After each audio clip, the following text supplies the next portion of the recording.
नमस्कार, मैं रजनीकांत। बिहार की सियासत एक बार फिर से गर्मा गई है। प्रधानमंत्री नरेंद्र मोदी के दौरे के बाद तेजस्वी यादव ने काफी विवादित बयान दिया है।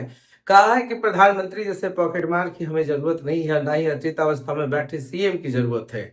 कुल मिलाकर प्रधानमंत्री और नीतीश कुमार पर निशाना साधते हुए तेजस्वी यादव ने कहा कि जब भी प्रधानमंत्री बिहार दौरे पर आते हैं, बिहार के लोगों के खर्चे पर चर्चा उनकी हो जाती है और वो कुछ करके भी नहीं जाते। विकास की बड़ी बातें करते हैं, बहुत बड़ी बड़ी बातें करते हैं, मगर धरातल पर कुछ भी होता हुआ नहीं दिखता है। बंद चीनी मिलों पर बात नहीं होती है, नेशनल दामाद आयोग पर बात नहीं होती है। नेशनल दामाद आयोग अगर एलोबरेट करके समझा जाए तो उनका जो तंज है, हाल फिलहाल में जो आयोग गठित हुआ उसमें कई बड़े दिग्गज राजनीतिज्ञों के बेटे और दामाद को एंट्री दी गई है। और खास करके जब दामाद को उसमें सेट किया गया है तो उसके बाद तेजस्वी यादव का बयान हर दिन आ रहा था। कभी बहनोई आयोग कह रहे थे, कभी जमाई आयोग कह रहे थे, अब उन्होंने नाम रखा है नेशनल दामाद आयोग। बात यहीं तक नहीं रुक जाती है। बिहार की राजनीति में शब्दों की मर्यादा हर दिन टूट रही है। एक प्रधानमंत्री के लिए विपक्ष प्रतिपक्ष नेता तेजस्वी यादव का जो बयान है, ये सही में सभी लोगों को सोचने पर मजबूर कर रहा है। इधर सम्राट चौधरी भी रुकने वाले कहाँ हैं? बीजेपी के नेता हैं, डिप्टी सीएम है सम्राट चौधरी ने भी अमिताभ बच्चन के एक डायलॉग और एक संदर्भ का हवाला देते हुए कहा कि आपको एक फिल्म का डायलॉग याद होगा कि मेरा बाप चोर है।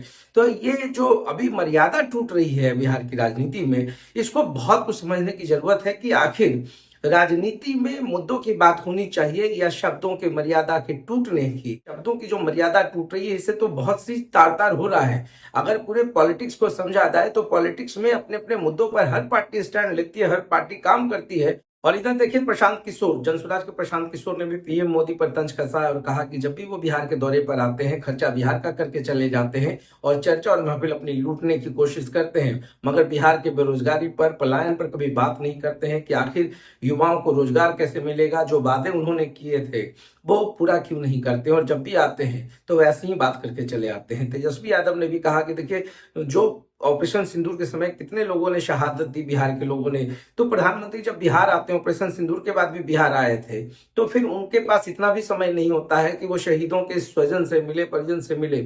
मगर देखिए, सिर्फ उनके दिमाग में बिहार की पॉलिटिक्स चल रही है, बिहार की सत्ता उनके दिमाग में है और उसको केंद्रित करके वो बार बार बिहार आ रहे हैं। तो कुल मिलाकर के उनका जो दौरा है एकदम पॉलिटिकल है और वो साधने की कोशिश कर रहे हैं कि आने वाले समय में जो चुनाव होगा उस पर उनका दिमाग है और उस पर उनकी निगाह है। तो बिहार से उनका कोई लेना देना नहीं है। मगर जिस तरीके का बयान आ रहा है, ये सच में सोचने वाली बात है कि किस तरीके की बातें और मर्यादाएं टूट रही हैं, फिर भी इस पर कोई चिंता नहीं है। और आने वाली पीढ़ी क्या सबक लेगी, या तो आने वाला वक्त तय करेगा। और बिहार की राजनीति में जो भी कुछ चल रहा है वो बिल्कुल सही नहीं चल रहा है। शब्दों की मर्यादा पर तो सभी को सोचना पड़ेगा कि ये जो मर्यादित बोल हैं, जो अमर्यादित हो रहे हैं, अब इसको कैसे इसको चेक किया जाए। तो देखते रहे साथ। बहुत बहुत धन्यवाद।